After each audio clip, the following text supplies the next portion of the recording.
Лошади, они для меня это не просто животные. Я из Казахстана и родился в степи. Я на лошади научился кататься раньше, чем начал ходить. Это еще друг. Это тот, с которым ты, наверное, проводишь больше времени, чем со своими родными. И когда ко мне обратились конники, что там есть лошади, им нужна помощь, то я, даже не думая, согласился. 30 коней перебували у справжньому пеклі. Стайня розташована на Київщині, у Бучі, містечку, назву якого тепер знають будь-де у світі. Буквально за рогом від домівки скакунів аеропорт Гостомель, звідки почалася навала російського десанту.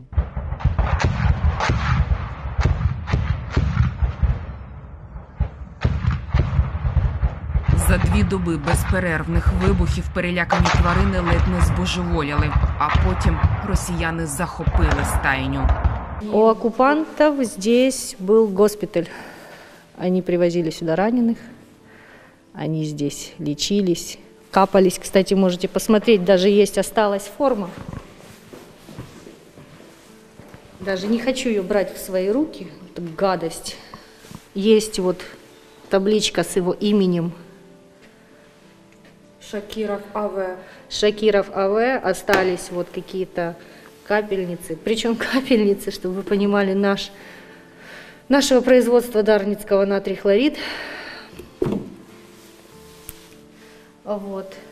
Там есть прекрасная стена. Пойдемте, я вам покажу, где куча крови. Посеред імпровізованого шпиталю один за одним гинули молоді перспективні коні, чистокровні скакуни, учасники престижних змагань. Російська наволоч безжально їх убивала. Здесь стоял Флокс. Флокса уже нету. Его нашли за конюшней. У него были ноги задние в канализацию проваленные. Здесь стоял пломбир. Лошадь, которая прошла войну, оккупацию, после голодовки, после что он не допивал, да, организм не смог уже дальше справиться. Дальше здесь стоял фотон. Фотончик. Фотончика тоже нету, его нашли в конюшне в другом деннике с распанаханным животом. А тим, хто вижив, теж не позаздриш. Зникло світло, автопоїлки та системи годування перестали працювати. Замість тепла та комфорту – постійний жах і нестерпний запах крові. Коні проламували копитами стіни, аби тільки вибратись на волю. А коти ще й насміхалися. И оставили нам вот такую вот прекрасную табличку, такую лошади. Лошадям дали сено и напоили водой. После этого они ушли на 2 дня. 2 дня их не было. Наш конюх смог сюда пробраться и кормить лошадей. Мы уже думали, фух, слава Богу, мы сможем приехать их забрать. Втім, це був тільки початок, бо на стайню зайшла інша група окупантів. І ті росіяни виявилися ще більшими нелюдами. Поїти та годувати тварин заборонили під загрозою розстрілу. А коней навіщось заганяли до господарчих приміщень із дитячими ліжечками. Колись влітку тут працював табір для малечі. Сюда завели лошадь. Ну, вы представляете, да, габариты лошади и вот этой комнаты. Просто издевались. Ну, зачем это нужно было делать, я до сих пор не могу понять.